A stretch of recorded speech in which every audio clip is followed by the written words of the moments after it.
बिस्मिल्लाहिर्रहमानिर्रहीम। मुअज़्ज़ज़ व मुकर्रम नाज़रीन व सामईन, अस्सलामु अलैकुम व रहमतुल्लाहि व बरकातुहू। नाज़रीन गिरामी, नुज़ूल हज़रत ईसा अल मसीह के उन्वान से हमारी सीरियल जारी है और आज इस टॉपिक की ये दूसरी वीडियो है। आज की इस वीडियो में हम हज़रत ईसा अल मसीह अलैहिस्सलाम, आपका तारुफ़ और आपका हसब और नसब और आपकी विलादत और आपकी जाए विलादत के बारे में समझने की कोशिश करेंगे। नाज़रीन ग्रामी, आप ये जानते हैं कि हमारा इस सीरियल को जारी करने का मकसद ये है कि हज़रत इमाम मेहदी अलैहिस्सलाम का ज़ुहूर और हज़रत ईसा अलैहिस्सलाम का नुज़ूल कुरान और हदीस की रोशनी में इस अकीदे को मुस्तरद तरीके से और मुतहक्किक तरीके से बयान किया जाए, ताकि आज के इस पुरफितन दौर में जिन जिन गुमराह तबकात ने, किसी ने हज़रत इमाम मेहदी अलैहिस्सलाम होने का दावा किया और किसी ने मसीह मौऊद होने का दावा किया, तो उनका कला कामा किया जाए और आज के हमारे नौजवान और बिलखसूस हमारे कॉलेज यूनिवर्सिटी के स्टूडेंट्स को इस इश्काल और शुबहात से निकाला जाए। हज़रत सैयदना ईसा अल मसीह अलैहिस्सलाम, आप ये जानते हैं कि वो आप हज़रत मरियम अलैहिस्सलाम के बतन मुबारक से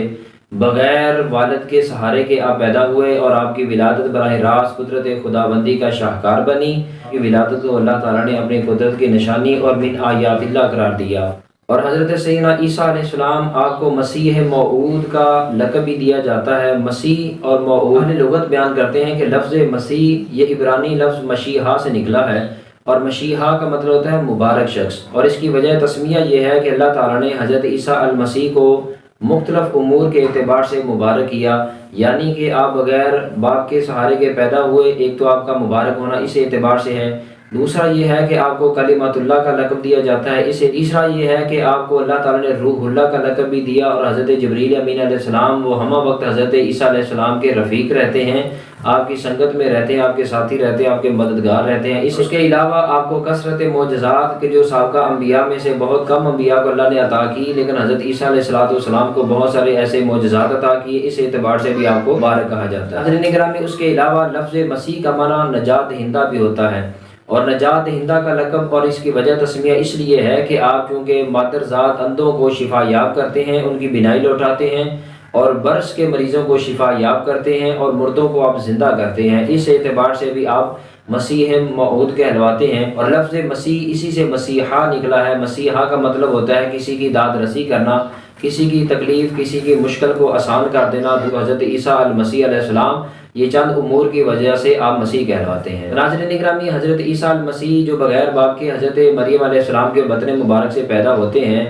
आपकी पैदाइश का जो महल वक़ू है वो जोग्राफियाई एतबार से और यकीन हिस्टोरियन ये लिखते हैं कि आपका महल वक़ू जूदिया के दो पहाड़ों के दरमियान वो बहुत बड़ा गाँव जो बैतुल्लहम कहलवाता था और अब उसे यरूशलेम कहते हैं। खजूर के दरख्त के नीचे आप उसके तने के साथ सहारा लेकर बैठी थीं, उस वक्त हज़रत ईसा अलैहिस्सलाम की विलादत हुई। हज़रत ईसा अलैहिस्सलाम और हज़रत ताजदार अंबिया सल्लल्लाहु अलैहि वसल्लम की बेइज्जत मुबारक के दरमियान तकरीबन 650 सदियों का ज़माना है। और नाज़रीन गिरामी, उसके अलावा हज़रत सैयदना ईसा अल मसीह आपको मसीह मौऊद का लक़ब भी दिया जाता है और आपको मसीह मौऊद भी कहते हैं। लफ्ज़ मौऊद ये औद से निकला है। औद का माना होता है लौटना, रुजू करना, और मसीह मौऊद आपको इसलिए कहा जाता है चूँकि आप क़यामत के करीब के ज़माने में दोबारा नुज़ूल फरमाएंगे, आपका नुज़ूल होगा, इसलिए आपको मसीह मौऊद कहते हैं। और इस सीरियल को बयान करने का हमारा मकसद भी यही है कि हम कुरान और हदीस की रोशनी में इस बात को समझें कि हज़रत ईसा अल मसीह अलैहिस्सलाम जब आपका क़यामत से पहले नुज़ूल होगा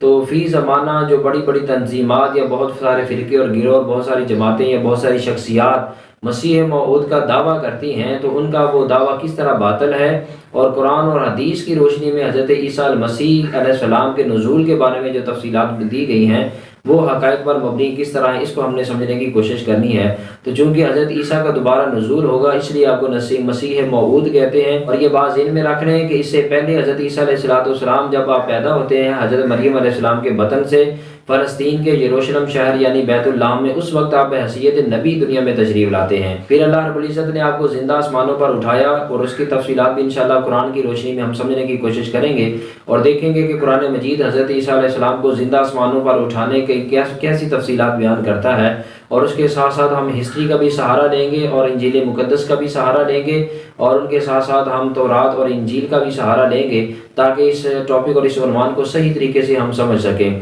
اور حضرت عیسیٰ علیہ السلام کو آسمانوں پر زندہ اٹھانے کی لاجک اور وجہ اور ریزن کیا تھی، اور دوبارہ آپ کو پھر دنیا میں بھیجنے کے مقاصد کیا ہوں گے، آپ کی ذمہ داریاں کیا کیا ہوں گی، اور آپ دوبارہ جب دنیا میں نزول فرمائیں گے، تشریف لائیں گے، تو کیا بحیثیت نبی تشریف لائیں گے یا بحیثیت امتی تشریف لائیں گے۔ ان ساری تفصیلات کو انشاءاللہ تعالی ہم سٹیپ بائی سٹیپ بیان کریں گے۔ تو آپ حضرات سے گزارش ہے کہ ہماری طرف سے جاری ہونے والی ہر ویڈیو کو ضرور واچ کیا کریں، آگے زیادہ سے زیادہ لوگوں کو شیئر بھی کریں تاکہ حضرت عیسیٰ المسیح علیہ السلام یا حضرت امام مہدی علیہ السلام آپ کے بارے میں جو قرآن و حدیث کا صحیح عقیدہ ہے وہ زیادہ سے زیادہ امت مسلمہ تک پہنچ سکے۔ دوبارہ پھر آپ کی خدمت میں حاضر ہوتے ہیں، تب تک کے لیے اجازت دیجیے۔ اللہ حافظ، والسلام علیکم ورحمۃ اللہ وبرکاتہ۔